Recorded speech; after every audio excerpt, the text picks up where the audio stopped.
एक French pilot को जासूसी के तौर पर गिरफ्तार किया गया कि उसने चीन के लिए जासूसी की और उसने चीन को राफेल के सीक्रेट बेचे।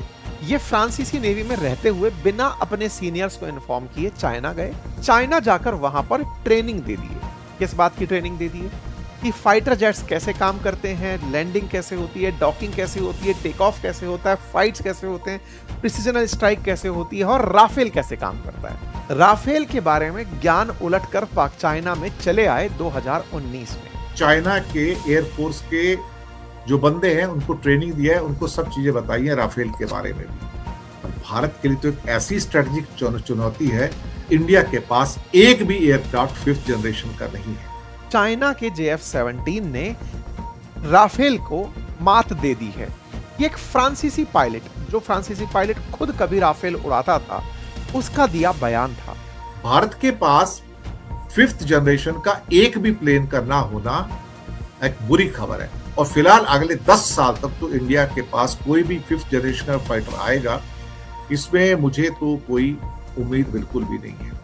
आरोप इन पर निकल कर आया कि इनके साथ चाइनीज एजेंट जुड़े हुए थे जो इनसे संवेदनशील जानकारी निकलवा कर अपने काम में ले रहे थे। सच बात तो ये है कि भारत के लिए ये एक किस्म से बहुत बड़ी चेतावनी है, क्योंकि भारत शायद अभी भी उतना शायद तैयारी में नहीं है। और कहा कि इनका JF-17 और J-10 राफेल किलर हैं और चीनी वायुसेना का अब तकनीकी दबदबा स्थापित हो चुका है। भारत के पास राफेल है, लेकिन राफेल तो स्टेल्थ है ही नहीं ना।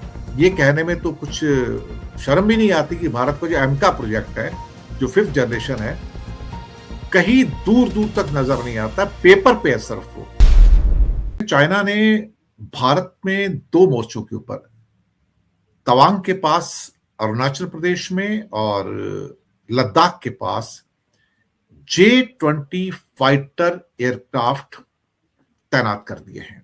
ये मुझे लगता है कि अपने आप में एक बड़ी खबर है। इसके ऊपर हमें ऐसा लगता है कि नजर बना के रखनी होगी, क्योंकि ये अपने आप में भारत के लिए बढ़ता हुआ खतरा, जहां पर चीन भारत को चारों तरफ से स्ट्रिंग ऑफ पर्ल्स पॉलिसी के द्वारा घेर रहा है। हम इसके बारे में बात करेंगे और बात करनी जरूरी भी है।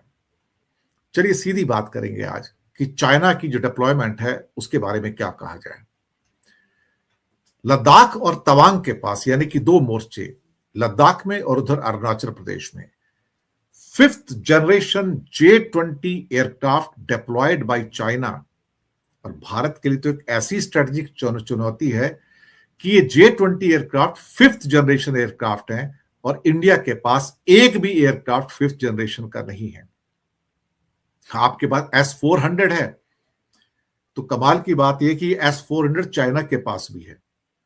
हमें मतलब हैरान नहीं होना चाहिए इसके मामले में, और वो S-500 भी उसको ऑफर कर रहे हैं। इसके अलावा इंडिया के पास मैक्सिमम एक 4.5 पीढ़ी के राफेल हैं, जो 36 आए थे, अब कितने बचे हैं भगवान जाने। ऑपरेशन सिंदूर में कितने गिरे हैं ये मुझे भी नहीं पता।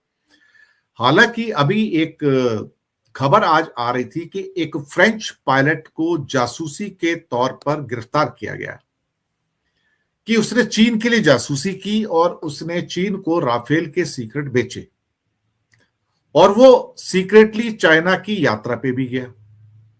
This man went on the चाइना's travel also, और वहां पे जाके सुना है, जो सूत्र बताते हैं कि चाइना के एयरफोर्स के जो बंदे हैं उनको ट्रेनिंग दिया है, उनको सब चीजें बताई हैं राफेल के बारे में भी। इसी पायलट ने क्लेम किया था कुछ समय पहले कि ऑपरेशन सिंदूर के अंदर एक राफेल गिरा था और चाइना की मदद से गिराया गया था। कंफर्म न्यूज उसने बताई थी ये, कि इसको कोई डिनाई नहीं कर सकता कि 1 Rafale was downed by Pakistan fighter aircraft.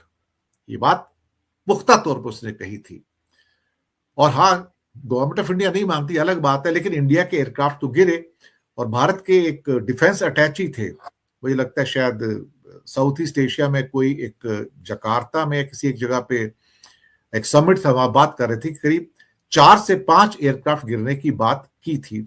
और उसके बाद हमारे जो CDS थे, कंबाइंड डिफेंस सर्विसेज चीफ, उन्होंने भी कहा था कि जंग में नुकसान होता ही है, अगर इसमें नुकसान हुआ एयरफोर्स का या किसी और का भी, तो उसमें कोई नई बात नहीं है। यानी कि एक्सेप्टेंस तो है कि हाँ आपके विमान गिरे हैं, नंबर नहीं बताएंगे लेकिन नंबर तो कभी ना कभी बाहर निकलकर आ ही जाते हैं। अब चाइना ने एलएसी के करीब, लद्दाख में हॉट स्प्रिंग्स और डेमचौक के पास और अरुणाचल प्रदेश के तवांग सेक्टर के बिल्कुल अपोजिट वहां पे तिब्बतन हवाई अड्डे हैं, जिनमें होतान है, शिगासे है, नगारी गुंसा है। वहां पर चेंगडू J-20 माइटी ड्रैगन विमानों को तैनात कर दिया है। इनकी तैनाती हो गई है और ये इनकी तैनाती के फोटो भी अब आने शुरू हो गए हैं इंटरनेशनल जर्नल्स के अंदर, वेबसाइट के ऊपर। और करीब करीब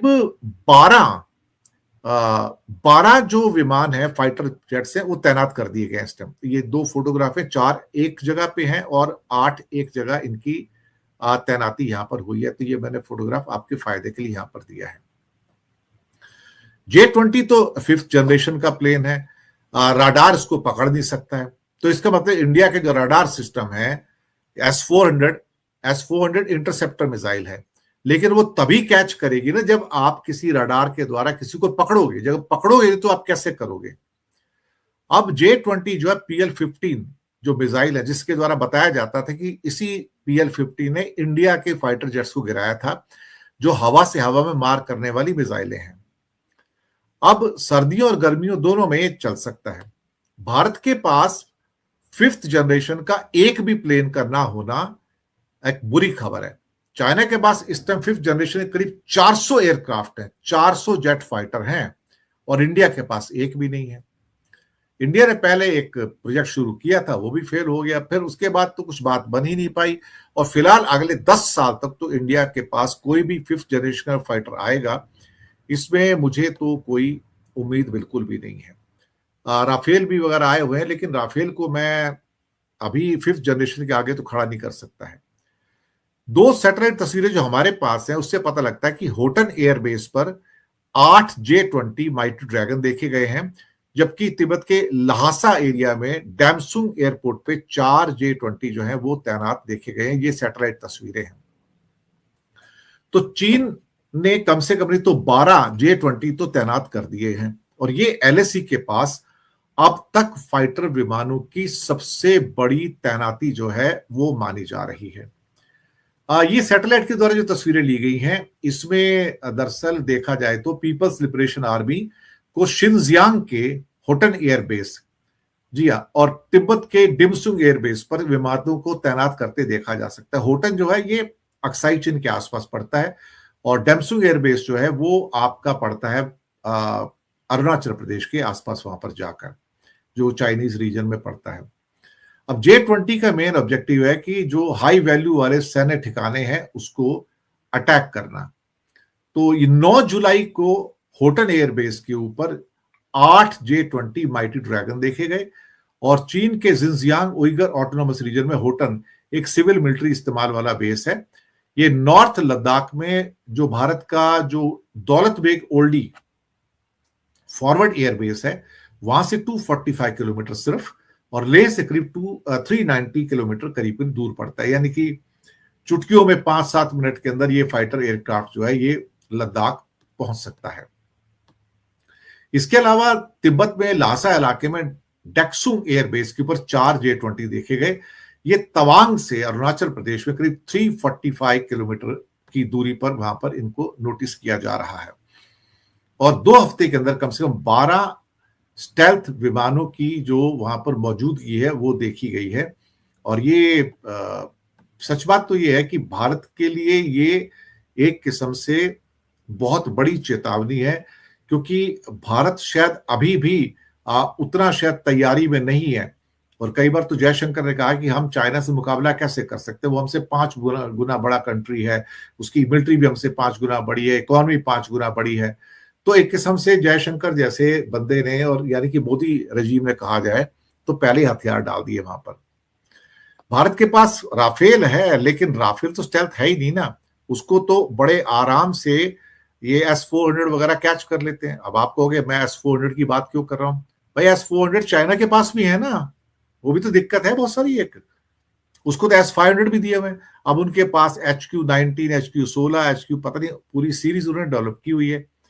तो चाइना का जो एडवांसमेंट है इस टाइम साइंस के अंदर या रिसर्च एंड डेवलपमेंट में, वो फार फार अहेड है कम से कम इंडिया के मुकाबले तो। और इसमें मुझे ये कहने में तो कुछ शर्म भी नहीं आती कि भारत का जो एमका प्रोजेक्ट है, जो 5th जनरेशन है, कहीं दूर दूर तक नजर नहीं आता, पेपर पे है सिर्फ वो। और ये बताया जा रहा है कि अगर पहला एयरक्राफ्ट कोई आ भी गया तो 2035 के आसपास, यानी कि 10 साल बाद ही आएगा तो आएगा। लेकिन 10 साल के अंदर अंदर आपके लिए तो खतरे बढ़ रहे हैं, क्योंकि फिर तो पाकिस्तान को अभी मिल जाएगा J-35, इसी साल के एंड में मिलने जा रहा है या अगले साल के पहले 2-3 महीने में मिलने जा रहा है। और करीब 40 J-35 मिलने जा रहे हैं स्टेल्थ फाइटर्स। तो इंडिया के लिए बढ़ते हुए खतरे जो है पाकिस्तान से भी हैं और साथ में चाइना से भी हैं। लेकिन शायद हमारी सरकार सोई हुई है, बड़ी बड़ी बातें करो, काम कुछ मत करो, ये हमारा ऑब्जेक्टिव है। चर्चा भारत के राफेल की। भारत का राफेल जो बना है फ्रांस में, भारत के पास 36 यूनिट इसकी अवेलेबल हैं। ऑपरेशन सिंदूर जहां एक और राफेल का शक्ति प्रदर्शन कर रहा था, वहीं दूसरी ओर दुनिया भर में चाइना की मदद से पाकिस्तान ने भारत के राफेल गिरा दिए हैं अपने फाइटर जेट्स से। तो असल में जो पाकिस्तान के पास JF-17 है, जो चीन निर्मित हैं, उनसे उन्होंने भारत के राफेल गिरा दिए। टेक्निकली भारत के राफेल फ्रांस के राफेल हैं, फ्रांस से हमने परचेज किए हुए हैं। तो चाइना, पाकिस्तान और भारत और फ्रांस बहस छिड़ना शुरू हुई। नैरेटिव वॉर था। भारत इसको बार बार खंडन करता रहा। लेकिन इसी बीच में फ्रांस के एक पायलट की खबर बाहर निकल कर आती है, जो कहते हैं कि साहब, चाइना के JF-17 ने राफेल को मात दे दी है। ये एक फ्रांसीसी पायलट, जो फ्रांसीसी पायलट खुद कभी राफेल उड़ाता था, उसका दिया बयान था। उसके बयान के बाद ये बात आग में घी की तरह बाहर निकल कर आई कि भाई, अगर फ्रांसीसी राफेल का पायलट ये बोल रहा है कि चाइना के JF-17 ने राफेल को मात दे दी, तो ये सुर्खी तेजी से चलने लगी। जब ये सुर्खी तेजी से चलने लगी तो उस पायलट को बुलाकर पूछताछ हुई।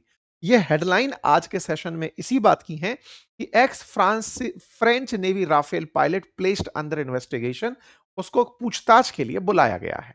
आइए अब इस पूरे मामले की चर्चा करते हैं कि कहानी असल में है क्या। क्या इस पायलट का क्लेम सही है, या इस पायलट के साथ कुछ खेल हुआ है, और चाइनी जो सरकार है वो पायलट्स के साथ असली खेल खेलती क्या है, कैसे एक पायलट के साथ भी कुछ ना कुछ खेल इसने कर दिया था। सारी बातें, पक्ष विपक्ष, सारी तर्क आपके सामने लेकर आएंगे।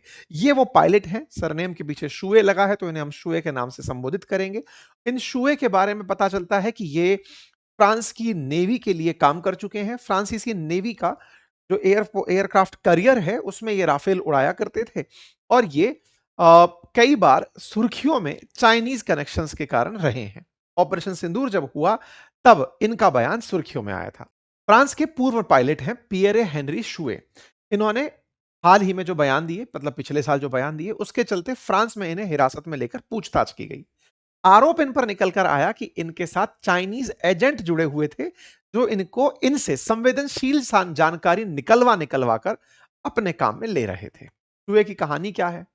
असल में जब मई 2025 में भारत और पाकिस्तान के बीच में युद्ध शुरू हुआ, ऑपरेशन सिंदूर, उसमें भारतीय वायुसेना का विमान राफेल था। लेकिन उसी बीच में ये जो पियरे हेनरी शुए हैं, इनका एक वीडियो बाहर आ जाता है, और वीडियो बाहर आता है तो इनके पीछे की कुछ उपलब्धियां भी साथ साथ आ जाती हैं। उपलब्धियों में कि आप 2021 तक फ्रांस के नेवी के अंदर काम किए हुए हैं, और आपने स्ट्राइकर फाइटर और राफेल एम फाइटर और फ्रांस के लिए उड़ाए हुए थे, चार्ल्स डी गुएला नाम से। जैसे अपने पास INS विक्रम है, वैसे ही इनके यहां पर चार्ल्स डी गुएला नाम का जो विमान वाहक पोत है, एयरक्राफ्ट करियर है, उस पर इन्होंने अपनी तरफ से सर्विसेज दी हुई थी।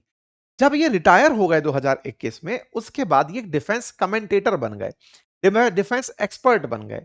आसान भाषा में यूट्यूब के माध्यम से लोगों को समझाना शुरू किए फाइटर जेट्स के बारे में, उनकी काबिलियत के बारे में। जैसे आज आप अपने देश में भी बहुत सारे एक्स डिफेंस के पर्सनल्स को बहुत से विषयों पर राय रखते हुए सुनते हैं। आप उन्हें सुनते हैं, उनकी ओपिनियन सुनते हैं, उनकी कमेंट्री सुनते हैं, लेकिन उनकी कमेंट्री में यह बात कतई नहीं होती कि उनके पास अंदर की खबर का कोई सोर्स है, या फिर अंदर की कोई बात जो है उनके पास पहुंची हुई है। बस आप उन्हें सुनते हैं। बिल्कुल वैसे ही ये भी अपनी बातें यूट्यूब पर कहते थे। 5.5 लाख इनके पास सब्सक्राइबर उस समय थे। इन्होंने उन्हीं दौरान यूट्यूब पर एक वीडियो बनाकर डाला और कहा कि हमने किस प्रकार से, मतलब चाइना वालों ने किस प्रकार से राफेल को निशाना बनाया। ये इनका चैनल है और इस चैनल पर इन्होंने इस खबर को डाला। इन्हीं शुए के ऊपर, जो पियरे हेनरी शुए हैं, इन पर जांच बैठ चुकी थी। किस बात की जांच बैठ चुकी थी? कि जब सर्विस में थे उसी समय ये चाइना की यात्रा पर गए थे। अक्सर जब आप सेना में हो, किसी प्रशासनिक सेवा में हो, आपको विदेश यात्रा से पहले सरकार से परमिशन लेनी होती है। फ्रांस में भी यही नियम है। ये फ्रांसीसी नेवी में रहते हुए बिना अपने सीनियर्स को इन्फॉर्म किए चाइना गए और चाइना जाकर वहां पर ट्रेनिंग दे दिए। किस बात की ट्रेनिंग दे दिए? कि फाइटर जेट्स कैसे काम करते हैं, लैंडिंग कैसे होती है, डॉकिंग कैसे होती है, टेक ऑफ कैसे होता है, फाइट्स कैसे होते हैं, प्रिसिजनल स्ट्राइक कैसे होती है और राफेल कैसे काम करता है।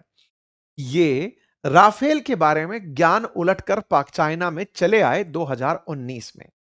इनके ऊपर जांच बैठना शुरू हुई। जांच के नतीजे आते उससे पहले तो ये राफेल के ऊपर चाइना की तारीफ के पुल भी बांध दिए। 2018 में जब ये गए थे, तब इन्होंने एयरक्राफ्ट करियर पर कैसे लैंडिंग होती है उससे रिलेटेड काफी सारी जानकारियां वहां पर प्रॉपर तरीके से साझा की थी। इनके मामले को पब्लिक प्रोसिक्यूटर के सामने रखा गया कि साहब ये इस प्रकार से कहीं ना कहीं विदेशी शक्तियों के साथ हमारी खुफिया जानकारी साझा कर रहे हैं। इंटरेस्टिंग है। और जांच के साथ साथ यह बात भी कि इन्हें कहीं ना कहीं चाइना के द्वारा कुछ ल्यूक्रेटिव ऑफर्स दिए गए थे, यानी कि कुछ पैसे खिलाए गए थे, जिसके चलते ये सर्विसेज में रहते हुए चाइना गए थे। फ्रांस बकायदा इस बात की जांच कर रहा है कि साहब इन्होंने चाइना के साथ कुछ ना कुछ जानकारियां साझा की हैं। ये हेडलाइन बनकर आती है। ऑपरेशन सिंदूर में ही इनका विवादित बयान चर्चा में रहा था, जब इन्होंने 14 मई को अपने डाले गए एक वीडियो में कहा कि पाकिस्तानी वायुसेना का J-10 और J-10 लड़ाकू विमान और PL-15 लंबी दूरी की जो मिसाइलें हैं, उन्होंने राफेल को मार गिराया। इन्होंने बाकायदा JF-17 और J-10 को लेकर के कहा कि इस तरह से पाकिस्तान के पास जो J-10 है उसने राफेल को मार गिराया। इस तरह से इन्होंने थंबनेल बनाकर अपना वीडियो डाला था और कहा कि इनका JF-17 और J-10 राफेल किलर हैं और चीनी वायुसेना का अब तकनीकी दबदबा स्थापित हो चुका है।